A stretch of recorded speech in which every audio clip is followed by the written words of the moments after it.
Okay, so this is going to be 12.2. We'll call it 16.5 and 16.9 in our textbooks.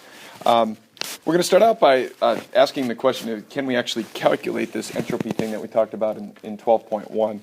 And we certainly can, and that's based on what we know as the third law of thermodynamics. So my bullet points are a little bit out of order here, but if you want to copy this top down, third law of thermodynamics says the following. It's that the entropy of a crystal at 0 Kelvin is 0. So as temperature increases, the amount of entropy in that crystal is actually going to increase as well. So we can actually calculate the entropy of any specific material just by knowing the temperature that that particular material is at. If we then want to know the entropy of a particular reaction, how much disorder this particular reaction is creating or how much it's organizing, we just have to use Hess's law to figure that out. So it's just the sum of the entropies of the products, remember, times the moles, that's N, minus the sum of the entropies of the reactants, again, times the number of moles, which is N. And that'll give us the delta H, or the entropy of the entire reaction. So when we're looking for the amount of free energy or Gibbs free energy for an entire reaction, we will have to calculate the entropy of that particular reaction, and we'll use Hess's law to do so. Entropy itself is an extensive property. It's just a function of the number of moles. It's a function, not a function of the type of material. So it really just depends on the total amount of material that's present in this particular calculation. Generally, the more complex the molecule, the bigger the molecule actually is, the higher the standard entropy value. Okay, so it's extensive, meaning it depends on the number of moles, and generally the more complex the molecule is, the higher the standard entropy actually is. So there are a couple of ways of calculating Gibbs free energy, and we talked about this way yesterday, or not yesterday, but in the previous video, using delta G equals delta H minus T delta S. Very common chemical, or very common equation that you'll see on your cheat sheet for the test. If you know delta H, you know delta S, you know what temperature, you know what delta G is, you can then figure out if this particular process is spontaneous or not. I'm not going to go through an example because I did one of those yesterday with the bromine example. A second way that we can actually calculate free energy is by just using an adaptation of Hess's law. We did this with enthalpy changes in Unit 6. We can do the same thing here with Gibbs free energy. And if you look at the table in the back of the book, it's not only going to give you enthalpy and entropy changes, it's also going to give you delta G for particular processes.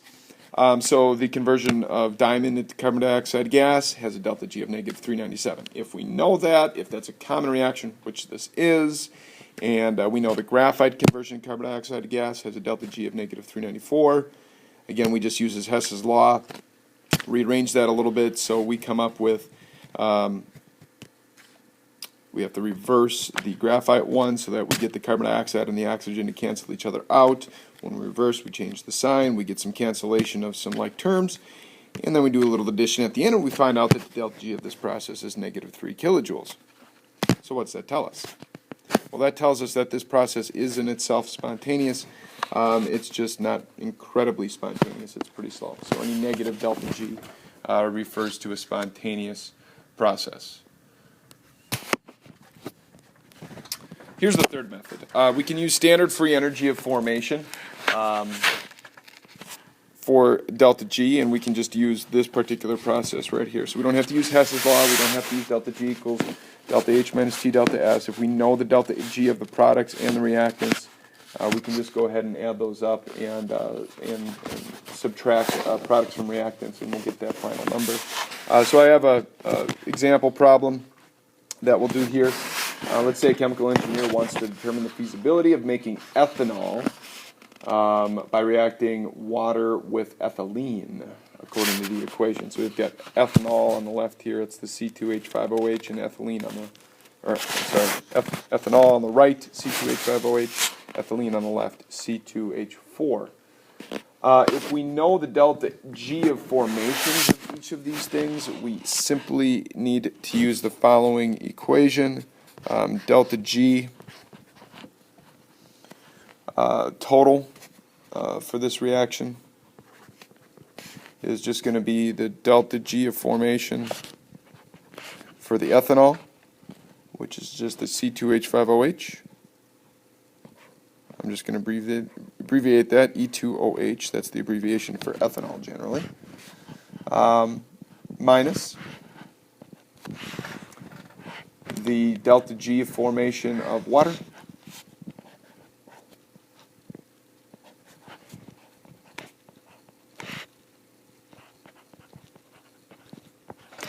and then to that we're going to add the delta G of formation of ethylene. Abbreviate that ETH. Okay, and that can go in parentheses. So if we do those correct calculations, we've got negative 175 kilojoules for the ethanol. That's a number, again, that we should be able to look up in the back of our book.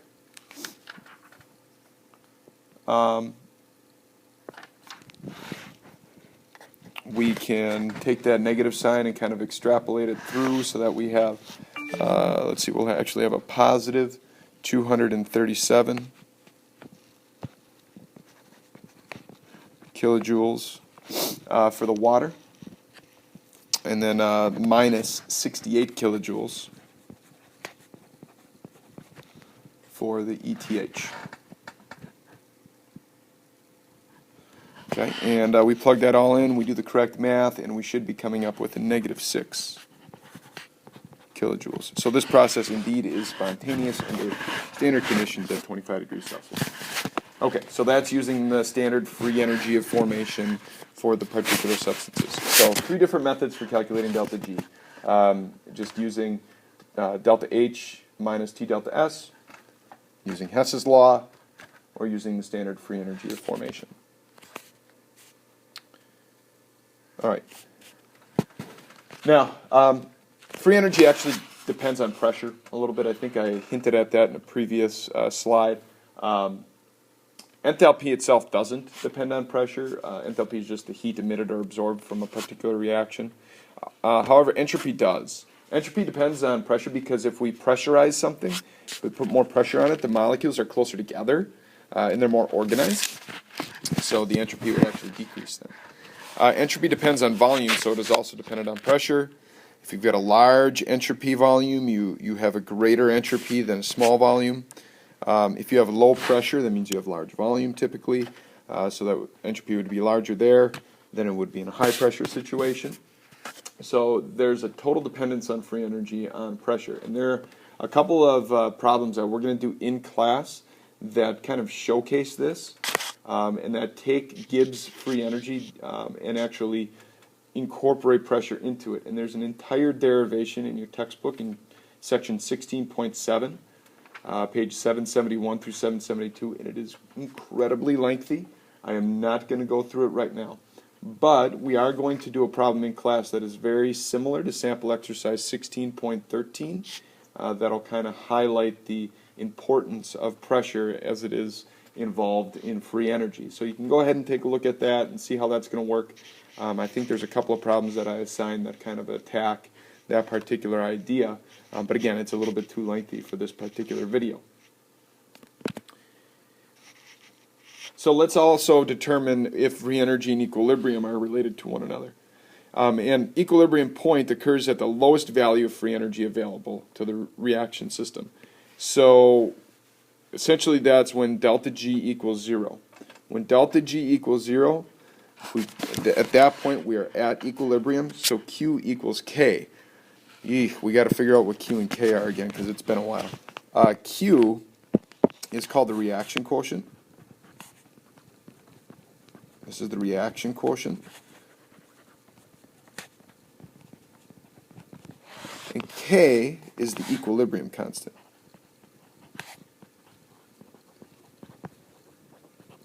Back in chapter 13 of the textbook, I think it's like 13.5, they actually define the relationship between Q and K. What this was is we were using the law of mass action, but for Q, we would use the initial concentration of the substances. And for K, we would use the equilibrium concentrations of the substances. And we said that when Q and K equaled each other, we were at equilibrium. Okay? So when K and Q were not equal, when K was larger than Q, then one side of the reaction was favored. When it was less than Q, then the other side of the reaction was favored. So when delta G equals 0, K equals 1, and in that case we are at equilibrium. When delta G is less than 0 and K is greater than 1, we are going to favor the right reaction. So the reaction is going to go to the right. And this is going to be favorable. When delta G is greater than 1, we are going to have essentially an unfavorable reaction. K is going to be very small, and so the reaction is going to favor the left, going towards the reactant side. All right. Let's talk about our last slide then for this chapter, and it's the temperature dependence of K. Here's K again in the equation, delta G. Now there again is a derivation of this equation. You see our probably the equation that we're familiar with, delta G equals delta H minus T delta S. And through a derivation on page 775, they show you how we can actually work in this, that delta G equals negative RT, natural log of K. That's taking into account the pressure dependence that we talked about a couple of slides ago, and it's taken into account the reaction, the equilibrium constant K. So they kind of derive that on page 775. They work their way through that to show you how K works its way into the reaction. In chapter 13, all we said qualitatively that if we increase the temperature, then the equilibrium, then K goes up, and the equilibrium constant goes up. So that essentially speeds up your reaction. So if you have an exothermic reaction and heat is released, and you increase the temperature, that shifts the equilibrium back towards the left. If you have an endothermic reaction and heat is added, that shifts the equilibrium towards the right. And so we just said that qualitatively. This section is actually giving that more quantitative substance. So it's showing that how that actually works. So if K is increased, if K goes up, that means we shift to the right of the reaction. Okay, that means for an endothermic reaction, temperature can be increased. So those two are related to each other. So we can show that actually graphically, and I know this is like horribly huge and disgusting, but if we take a look at this using the equation of a line, we see that natural log of K is Y, negative delta H over R is M, 1 over T is X, and delta S over R is B, so it's Y equals MX plus B here, kind of hidden. And if we just look at the Y and the X, we can see that the natural log of K is actually proportional to 1 over T. So essentially as T increases, so does K. They're proportional to each other. Okay? And we could plot this, and we could find, from this equation, we could find that point at which K and T are essentially equal to one another. And I think there's a problem that we'll do at the back of the chapter that actually highlights this a little bit. So let me do an example problem now.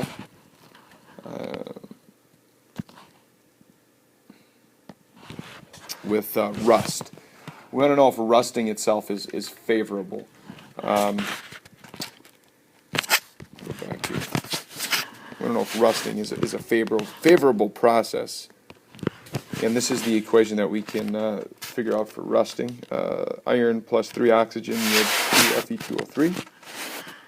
And in order to complete an equation like this, we're going to need to know a couple of constants. And these constants are again given in the back of the book and would be given to you in a free response question. While we're at it, we also want to calculate K, the equilibrium constant for this particular reaction. We want to do all of these things. All right. So let's go through this process. First thing that we'll need, change my color here. We need to know delta G equals negative RT times the natural log of K. In order to find K, we're going to have to know G. So let's figure out G first. Delta G equals delta H minus T delta S. So in order to find G, we're going to need delta H and delta S. So let's do delta H first. Delta H. We can look at our values that are given to us in the table, hopefully to figure this out. That's going to be 2 times negative 826 kilojoules per mole minus 0 minus 0. We have 0 and 0 for those two. Okay, minus 0 and minus 0. So if we figure that out, we're going to come up with negative 1.652 times 10 to the 6th. We'll put that in joules. So negative 1.652 times 10 to the negative 6th joules. All right, let's do S then. I'm going to do S in red. Okay, so delta S is, let's see, 2 times 90. We're going to subtract that from 3 times 205. Again, I'm just getting these values from the table right here. These S values, there you go. And then we're going to go minus 4 times 27. And if we do that, we're going to get a value of negative 543. Negative 543. But remember now, that's joule per Kelvin. All right. So we can then plug that in to delta G equals delta H. We found that. That's negative 1.652 times 10 to the negative 6th minus our T value. We should have been given the temperature, and let's see. That was at 25 degrees Celsius. Let's say that this is at 25 degrees Celsius. So that's at 298 K. Multiplied by negative 543 joules per Kelvin. So the math here, not horribly difficult. It's just trying to figure out where all our numbers are placed.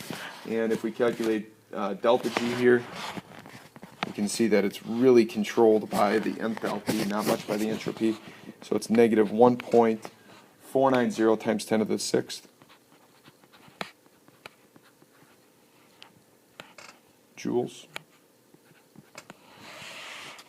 And I have negative 6th up here. That's wrong. Get rid of that. There we go.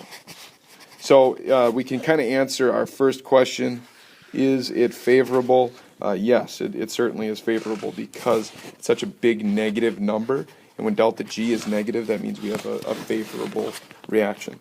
Now, the second thing we can do here is calculate, we can calculate K to see what the equilibrium constant is. So I'm going to have to do some erasing here. And we know that delta G equals negative RT natural log of K. So let's go ahead and rearrange that equation so that we can get the natural log of K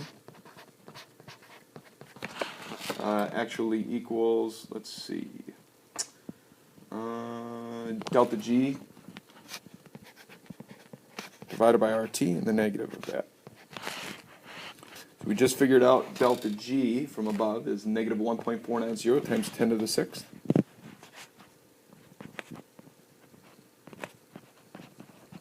Times 10 to the 6th.